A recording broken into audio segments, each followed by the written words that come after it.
పెట్టుబడి పరంగా చూస్తే బంగారం ఎప్పటికీ ఒక సేఫ్ హెవెన్ అని చెప్పవచ్చు. ప్రపంచ మార్కెట్లు పడిపోయినా, ఆర్థిక సంక్షోభాలు ఎదురైనా బంగారానికి ఉండే స్థిరత్వం మరే ఇతర వస్తువులకు ఉండదు.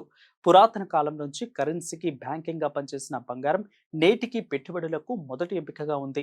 ఇక ప్రస్తుతం ఫిజికల్ గోల్డ్తో పాటు digital gold ETF, sovereign gold బాండ్ల వంటి ఆధునిక రూపాల్లో కూడా పెట్టుబడులు పెడుతూ ప్రజలు లాభాలను పొందుతున్నారు. బంగారం కేవలం నగలకు లేదా సంపదకు మాత్రమే పరిమితం కాదు. ఆధునిక వైద్య రంగంలో క్యాన్సర్ వంటి ప్రాణాంతక వ్యాధుల చికిత్సలో ఉపశమనం కోసం నానో టెక్నాలజీ ద్వారా బంగారు కణాలను ఉపయోగిస్తున్నారు.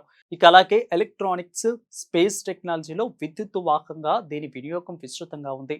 మానవ నాగరికత ఆవిర్భావం నుంచి నేటి అధునాతన సాంకేతిక యుగం వరకు బంగారం తన స్థానాన్ని సుస్థిరం చేసుకుంది.